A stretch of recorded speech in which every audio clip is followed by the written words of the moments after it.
પાઠ નંબર 16 અજેય સ ભવિષ્યતિ એટલે કે સ એટલે તે, અજેય એટલે તે અજેય, ભવિષ્યતિ એટલે થશે.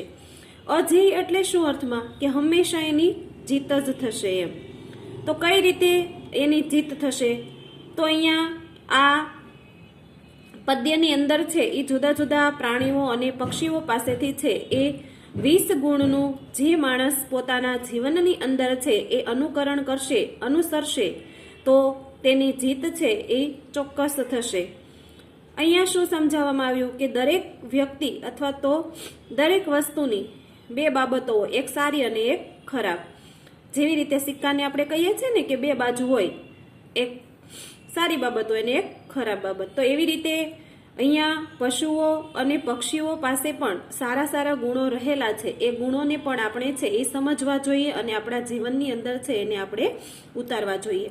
તો અહીંયા આ પદ્યના માધ્યમથી છે એ આપણને એ સમજાવવા માંગે છે કે બગલો, કૂતરો, કુકડો, પછી કાગડો, આ બધા પક્ષીઓ છે, વાઘ, સિંહ, તો આ બધા પક્ષીઓ અને પ્રાણીઓ પાસે પણ સારામાં સારા ગુણો રહેલ. એ સારા ગુણો છે એ આપણા જીવનની અંદર ઉતારવા જોઈએ અને જે આ 20 ગુણો અહીંયા દર્શાવવામાં આવ્યા છે એ ગુણોનું જે અનુકરણ કરશે તે હંમેશા શું થશે? અજેય થશે. એટલે એની હંમેશા શું થશે? જીત જ થશે. આપણે જોઈએ ચાણક્ય વિરચિત મુખ્યત્વે રાજનીતિનો ઉપદેશ આપનારા નીતિસાર નામના ગ્રંથમાંથી પ્રસ્તુત શ્લોકો લીધેલા છે. શેમાંથી લેવામાં આવેલા છે? ચાણક્ય વિરચિત એટલે લખેલા. મુખ્યત્વે છે ચાણક્ય છે અને આપણે જાણીએ છીએ કે રાજનીતિના તક્ષશિલા વિદ્યાપીઠની અંદર શું હતા? આચાર્ય હતા. એટલે એને સ્વાભાવિક છે કે એને જે બધા ઉપદેશો આપેલા હોય એ શેને લગતા હોય? રાજનીતિને. તો અહીંયા ચાણક્યએ લખેલા રાજનીતિનો જે ઉપદેશ આપનારો જે ગ્રંથ છે નીતિસાર નામના ગ્રંથમાંથી છે એ પ્રસ્તુત શ્લોકો છે એ લીધેલા છે. રાજનીતિને પરિવાર અને સમાજથી અલગ પાડીને જોવી તે ચાણક્યને સ્વીકાર્ય ન હતું. ચાણક્યને શું સ્વીકાર્ય ન હતું? તો કે પરિવાર અને સમાજ બંને છે એ અલગ અલગ રીતે જોવા નહીં, કારણ કે પરિવાર જ સમાજ સાથે જોડાયેલો હોય છે. એટલા માટે ચાણક્યને છે એ સ્વીકાર્ય ન હતું. તેથી તેઓ રાજનીતિના ઉપદેશની સાથે માનવ જીવનના દરેક ક્ષેત્રને આવરી લે તેવા ઉપદેશો આપતા રહ્યા છે.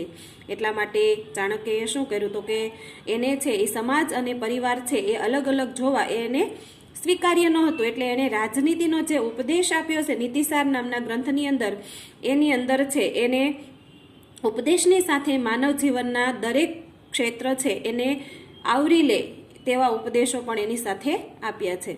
ચાણક્યની એ વાત પણ હંમેશા યાદ રાખવા જેવી છે કે માણસ જો સતર્ક બનીને વિચારપૂર્ણ રીતે દુનિયાને જોતા શીખી જાય તો દુનિયાની બધી જ વસ્તુઓ અને ઘટનાઓ તેને વ્યવહારોચિત અને સુખી થવા માટેના કર્મનો ઉપદેશ આપતી રહે છે. ચાણક્ય છે એની એક વાત હંમેશા શું કરવી જોઈએ? આપણે યાદ રાખવી જોઈએ. કઈ વાત? તો કે માણસ હંમેશા સતર્ક બનીને, એટલે સતર્ક એટલે અહીંયા શું અર્થ મારે કે તર્ક સાથે, વિચાર સાથે દુનિયાને જોતા શીખી જાય કે ભાઈ આ વસ્તુ આપણે દાખલા તરીકે કાદવ લઈએ તો કાદવ છે એને આપણે ખરાબ રીતે નહીં જોવાનો, પણ કઈ રીતે? સારી રીતે. કાદવમાં પણ શું ખીલે છે?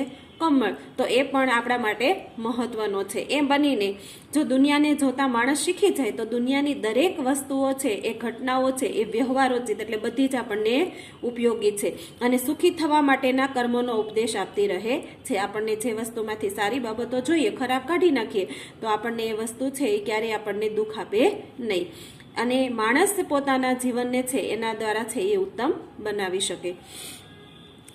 આપણી આસપાસ વિચરતા વિવિધ પ્રાણીઓ ભલે આપણને સારા અને ખરાબની શ્રેણીમાં વિભાજિત કરતા હોઈએ પણ ચાણક્ય જેવા વિદ્વાનો તેમની પાસે સતત કંઈક ને કંઈક શીખતા રહે છે. આપણી આસપાસ છે એ જુદા જુદા પ્રાણીઓ ભલે આપણે સારા અને ખરાબની શ્રેણીમાં આપણે ઉપયોગ કરીએ, કારણ કે આપણે બધાને કોયલ જ ગમે, કાગડો કોઈને ગમતો નથી, પણ કાગડા પાસે પણ એવા સારા ગુણો છે જે આપણે જોતા નથી. એટલે આપણે શું કરીએ છીએ કે સારા અને ખરાબની શ્રેણીમાં આપણે શું કરીએ છીએ? વિભાજન કરી દઈએ. પણ ચાણક્ય જેવા વિદ્વાનો તેમની પાસેથી સતત કંઈક ને કંઈક શીખતા રહે છે. ચાણક્ય જેવા વિદ્વાન છે એ શું શીખશે?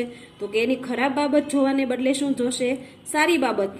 અને એવા જ આવા પ્રસંગોમાં સિંહ પાસેથી અને બગલા પાસેથી 1, કૂતરા પાસેથી 6, ગધેડા પાસેથી 3, કાગડા પાસેથી 5 અને કુકડા પાસેથી 4 ગુણો શીખવા માટેની પ્રેરણા આપતા નિમ્નલિખિત પદ્યો ચાણક્યએ રચ્યા છે. શું કીધું કે ભાઈ ચાણક્ય છે એ શું જોતા હતો તો કે સારી અને ખરાબ બંને બાબતોમાં વિભાજિત કરવાને બદલે સારી બાબતોને જોઈ અને એનું એ અનુકરણ કરતા. તો અહીંયા આવા જ એક પ્રસંગમાં અહીંયા બગલા પાસેથી, કૂતરા પાસેથી, સિંહ પાસેથી, ગધેડા પાસેથી જે ગુણો છે એ શીખવા માટેની પ્રેરણા આપતા અહીંયા શ્લોકો છે ચાણક્યએ લખેલા છે.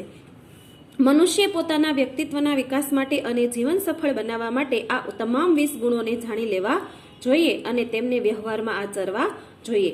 પ્રાણીઓની ઉપેક્ષા કરવાને બદલે તેમની પાસેથી પણ માર્ગદર્શન મેળવવું જોઈએ એ પણ આ પાઠથી સમજી શકાશે. શું કીધું કે મનુષ્ય પોતાના વ્યક્તિત્વના વિકાસ માટે અને જીવનને સફળ બનાવવા માટે છે એ આ 20 ગુણોને છે એ હંમેશા જાણવા જોઈએ અને તેને વ્યવહારમાં પણ આચરણ કરવા જોઈએ. પ્રાણીઓની આપણે ઉપેક્ષા કરીએ છીએ, અવગણના કરીએ છીએ, એને બદલે એની પાસેથી આપણે શું મેળવવું જોઈએ? માર્ગદર્શન મેળવવું જોઈએ. એ પણ આ પાઠના માધ્યમથી છે એ આપણે શીખીશું. તો હવે પછી છે એ આપણે શ્લોક જોઈએ. 8 શ્લોકો છે એટલે આપણે વિભાજન છે એ અત્યારે આપણે 2 જ શ્લોકો ભણીશું. પછી આગળના વિડીયોની અંદર છે એ બાકીના 6 શ્લોકો અને ફરીથી પાછા, કારણ કે આ વારંવાર પરીક્ષાની અંદર મોસ્ટ આઈએમપી છે એ પૂછાતું હોય છે એટલા માટે આપણે એને છે એ વધારે આપણે ભણીશું. હવે જોઈ લઈએ આપણે. સિંહાદેકમ બકાદેકમ શટ શનુઃ શુનઃ ત્રીણી ગર્ધપાત વાયસ્ય પચ્ચ શિક્ષેત ચત્વારી કુકુટા દપી. સિંહાત એકમ, અહીંયા સંધિ છૂટી પડશે. સિંહત એકમ, એકમ એટલે 1 અને સિંહ પાસેથી 1. બકાદ એકમ એટલે બગલા પાસેથી 1. શટઃ શુનઃ, શટ એટલે 6, શુનઃ એટલે કૂતરા પાસેથી 6. ત્રીણી ગર્ધપાત, ગર્ધપાત એટલે ગધેડા પાસેથી 3. વાયત્સ પચ્ચ એટલે કાગડા પાસેથી 5.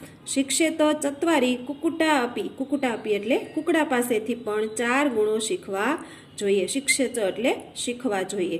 સિંહ પાસેથી 1, બગલા પાસેથી 1, કૂતરા પાસેથી 6, ગધેડા પાસેથી 3, કાગડા પાસેથી 5 અને કુકડા પાસેથી 4 ગુણો શીખવા જોઈએ. તો આ એટલા પ્રાણીઓ અને પક્ષીઓ પાસેથી છે એ આટલા ગુણો આપણે શીખવા જોઈએ. બીજો શ્લોક. પ્રભુતમ અલ્પ કાર્ય વા યોહ નર કર્તરીમ ઈચ્છતિ. પ્રભુત એટલે ઘણું બધું, અલ્પ એટલે થોડું, કાર્ય એટલે કામ, યો એટલે જે, નરહ એટલે કરવા. જે માણસ કરવા ઈચ્છે છે તેને, કર્તુમ એટલે કરવા, જે માણસ કરવા ઈચ્છે છે તેને સર્વ આરંભેન, અહીંયા સંધિ છૂટી પડશે, સર્વ પ્લસ આરંભેન એટલે બધા જ પ્રકારના પ્રયત્નો વડે તે કાર્યોને તત્કુર્યાત એટલે તરત જ કરવા જોઈએ. સિંહાદ એકમ પ્રકીર્તિતમ એટલે સિંહ પાસેથી આ એક ગુણ શીખવો જોઈએ. કયો ગુણ? તો કે જે માણસ થોડું કે વધારે કાર્ય કરવા ઈચ્છે છે તેને બધા જ પ્રકારના પ્રયત્નો વડે તે કાર્યને તરત કરવો જોઈએ. સિંહ પાસેથી આ એક ગુણ શીખવો જોઈએ. સર્વે ઇન્દ્રિયાણી સંયમ્ય બકવત પતિતો જનઃ કાલો દેશોપન્નાની સર્વ કાર્યાણી સાધયત.